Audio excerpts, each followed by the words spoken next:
Back at the Gold Coast on race day, and the first live action we'll witness today is stock car racing featuring the NASCARs. Let's join the action on the warm-up lap. Here's John Smales and Alan Grice. And 18 cars will face the starter in this round 6 of the 94 NASCAR Championship on the Gold Coast IndyCar Grand Prix circuit. Each of these cars develops more than 600 horsepower, but they put it to that horsepower to the ground in Alan Grice, probably the least sophisticated chassis racing here this weekend. Yes. They're real dogs. They're very agricultural, really. They're all steel. They've got a very high weight limit, which means that no exotic materials are required to be used, so there's no carbon fibres or any of that sort of stuff with these cars. They're a very traditional category of motor car in the United States, and they're certainly catching on here in Australia, but that's their absolute minimum 600, John. A lot of these cars are 700 horsepower here today. Well, Alan, you raced here. You've raced NASCARs here. In fact, you won the first NASCAR race here back in 91. Just how difficult are they to drive on a street circuit like this? Well, essentially, they don't stop. They just go less fast the harder you press on the brake pedal. If you go hard, although this is only a 5-lap sprint, and there'll be no tactics, just flat-out racing, if you go flat out on the brakes for 5 laps, you won't have any. So there has still got to be some degree of caution on the brake pedal, because these things are 3,300 pounds. They go very quickly at the end of the straight. They've got small brakes. Well, the way this race will run is it'll be 5 laps, 22.5 kilometres around here. On pole position is Jim Richards, the man who has won 4 out of the 9 NASCAR races ever held at this circuit. Alongside him is Kim Jane. On second row of the grid, the man to watch is Charlie O'Brien, because he's really revved up and going for it. Alongside him is the NASCAR champion, the man who's leading the NASCAR championship, Brad Jones. On the next row of the grid, Neville Lance. Alongside him, Robert Tinworth. Then comes the Gold Coast man, Mark King, having only his second NASCAR drive, and alongside him, Ron Cameron. Then Dennis Whiting, and then look there on row 5 is Max Dumsney. Problems yesterday, and Dumsney will be going for it. Row 6 sees Colin Robinson and Dumsney's teammate Barry Graham. Again problems, a new engine for him. Then comes Walter Giles, and alongside him the man who crashed yesterday, released from hospital this morning, Charles Roker. Paul Kell and Josh Woodlands on row 8. Look back at row 9, George Elliott and John Faulkner, 2 real chargers right at the back of the grid. So it's wall-to-wall drivers. Up the front you've got Richards, right down the back, Alan, you've got John Faulkner. And the back 2 will certainly be coming through, and they'll be coming through very quickly. But the one to watch, I think, is Charlie O'Brien. Charlie's got a very, very strong engine in that motor car. It's currently in Thomas' car. And yesterday he had a very simple thing happen.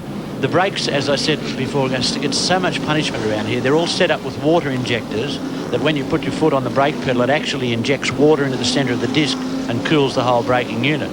Maybe still not enough, but it still does cool it. Yesterday, Charlie had a simple thing happen where the hose came off. Instead of spraying the water on the inside of his brake, it's spraying it on his tyre. So he had to turn the whole water system off, which means he really couldn't use his brakes at all during the race. Oh, bad luck there in the pits is Walter Giles in the Tech Street car. So already we're back to 17 starters in the race. It would probably seem at this stage that Giles won't get out in time, because on this lap, they're now on their starting lap.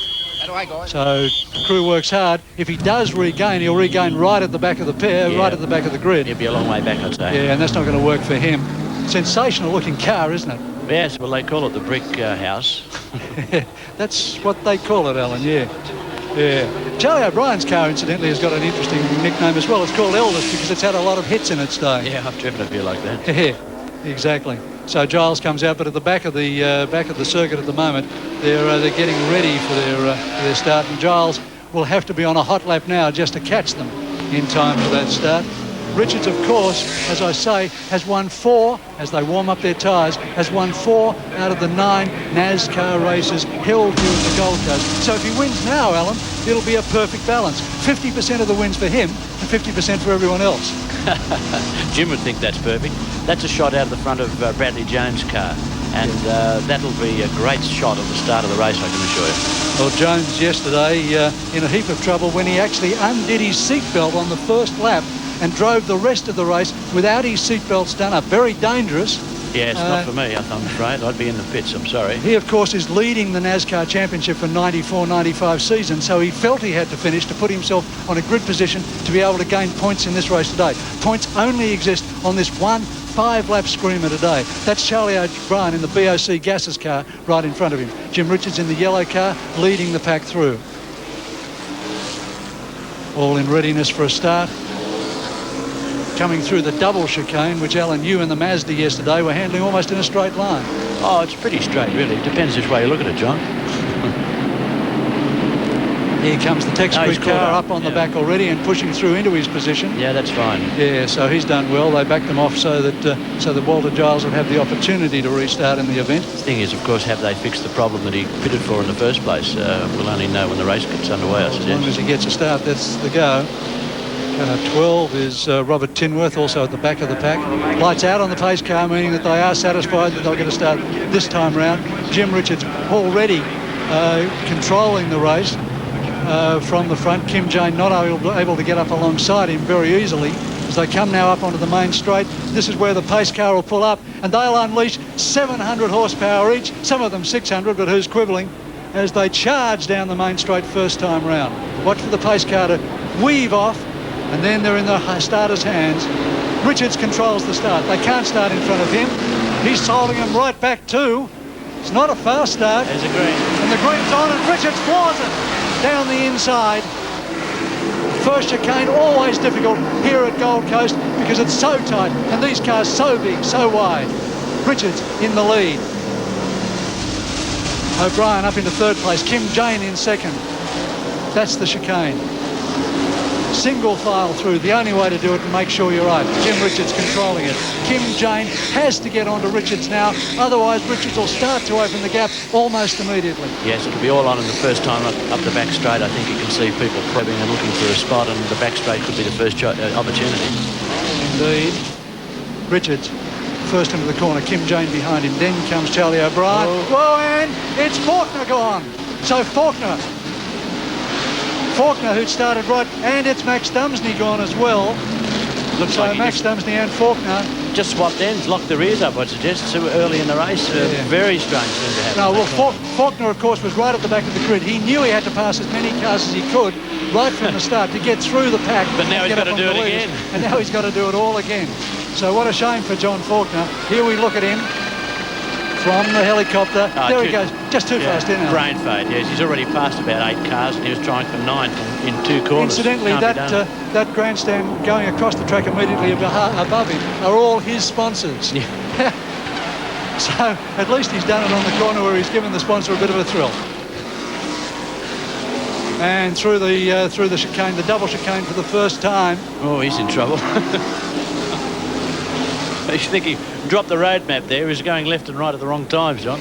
Yes, indeed. Car 30, Dennis Whiting, having only his second run. But there's your race leader, spewing fuel, is Jim Richards. Yeah, all over the car behind Charlie O'Brien. Charlie's moved through there. So O'Brien is now through Kim Jane.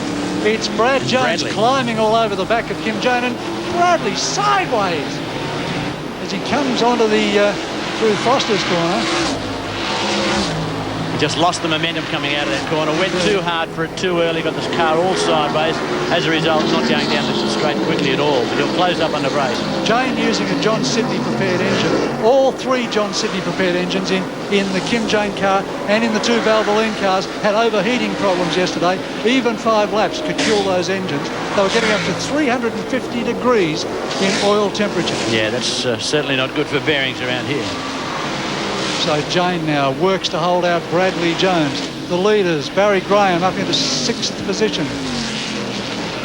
And Barry will be having a big go to try and improve on that position. But you can see already the gap that's existing between these leading 4 cars as they themselves break into 2 dices, the dice for the lead and this the dice for 3rd place. So there you have all 4 leaders now in the one shot. Jim Richards in the lead. Charlie O'Brien giving away nothing. Look at him weaving now under brakes. And in the car, Alan, of course, that would feel a lot more than it did to us then watching. Oh, the cars move around enormously under brakes. They run a very hard compounded tyre that every car has to run the same compound, so it's all very equal. They have a similar size brake, and it's really up to the drivers to get the best out of them. But They are very stressed under brakes, these cars. They move around, they walk around, and of course the bouncing across curbs, they just love that. They're so strong. There's a little bit of excuse me. Cameron. And I want to go left, I want to go right. Oh, all right, I'll drop off. And that's Mark King, the Gold Coast driver from King Springs up here, who's only ever had 2 NASCAR races in his life, and only on flat tracks. He's never been to the Thunderdome with They that were car. really hooked up, those 2 cars. Mating season in the north. Here we go. King goes for the inside look. Yeah. The other guy comes across to shut him out. He says, I want to go. No, you won't. Yes, I will. All right, I won't. Meantime, look at Faulkner coming up behind him as well, looking for the way through.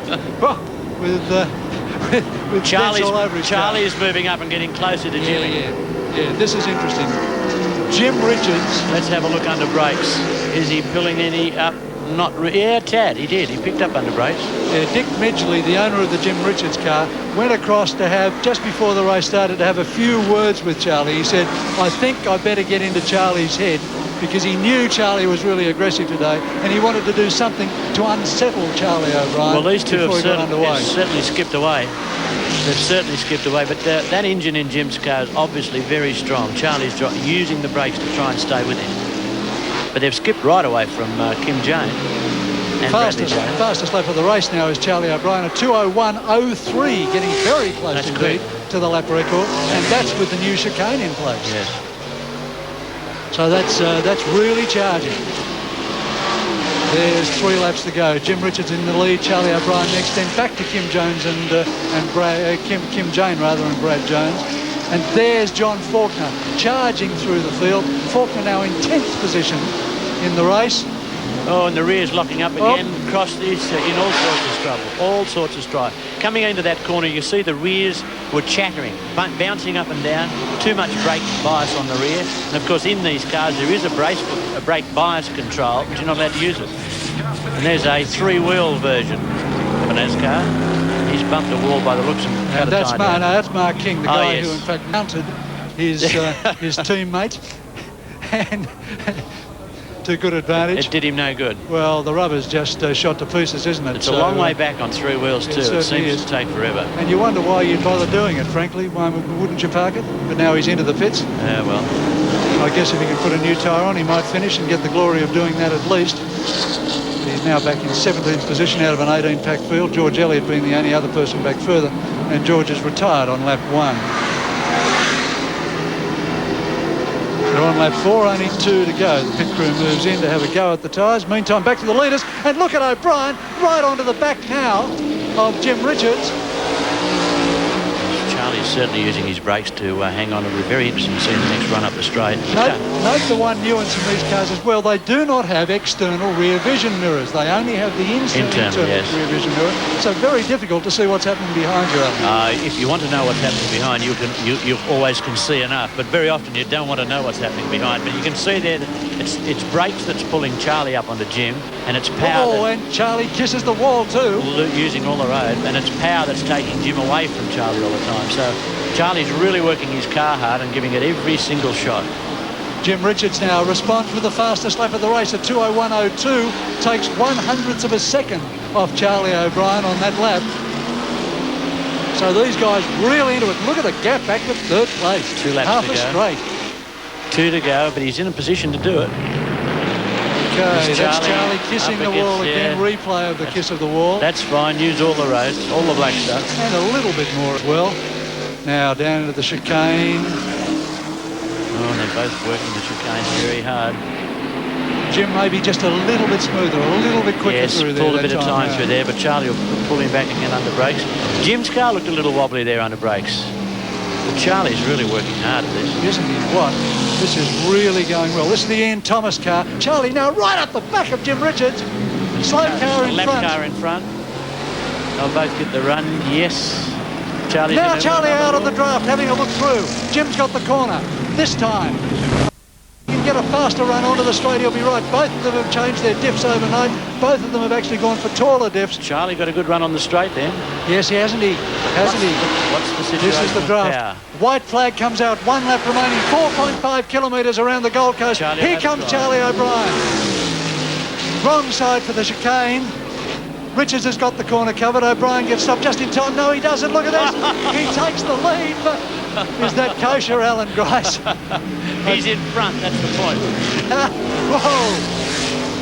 I think there might be stewards' inquiries after this meeting if O'Brien gets the lead. Let's have a look Now look at the again. rear wheels on Charlie's car. The rears are locked up. He did have a reason to go across there. The rears were locked up and skittering. It was either go across there or take Jimmy out, I'd suggest. And I would suggest to you that Jimmy was looking hard right at that point as well and making up his mind whether or not he'd have a go to keep the lead. But remember, with the rears locking up like that means the fronts have started to fade, and we've got quite a lot of heavy braking corners coming up. So Charlie could swap ends here. Jimmy's dropping back. His brakes are gone too, obviously. Yes, indeed. There's only half a lap now remaining. The stewards have a black flag ready at the finish line. So as well as the checkered flag, they have a black flag ready to show as well. If it is for car 15, yes, it is for car 15. So they've decided to black flag Charlie O'Brien, which means regardless of where he finishes, he won't be the winner of this race. It'll be Jim Richards, but these two guys don't know it at this stage, and they're both still racing.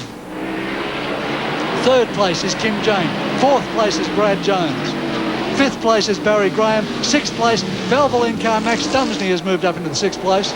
John Faulkner back in seventh.